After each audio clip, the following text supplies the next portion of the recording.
I am the Tofu Golem. Please enjoy the video. You start by getting power and the app ready. Plug the Nest Hub Max into a stable outlet and keep your phone on the same Wi-Fi network. The app must detect the device. Open Google Home, sign into your Google account, and follow the blue pairing card that appears on the screen. Tap the card to begin setup. Once done, confirm the device name and room so the hub appears correctly in your home structure and voice control targets the right location. Next, you complete the configuration steps that enable features. Connect the hub to your chosen Wi-Fi network and let it download any updates. This can take several minutes.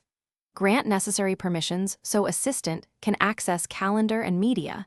Enable camera and face match only if you want personalized info. Use the Google Home app to link music and video services and add smart home devices by account. This lets you say commands like turn off living room lights. Make sure voice match is trained for multiple users if needed.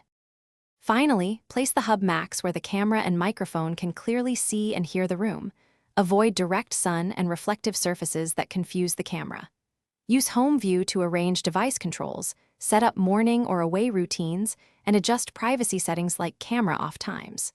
Make sure the speaker and mic volumes are comfortable. If things go wrong, try rebooting your router and the hub, then reattempt setup in the app. Only perform a factory reset if reboots don't resolve the issue. Thanks for watching. Consider subscribing if we helped you today.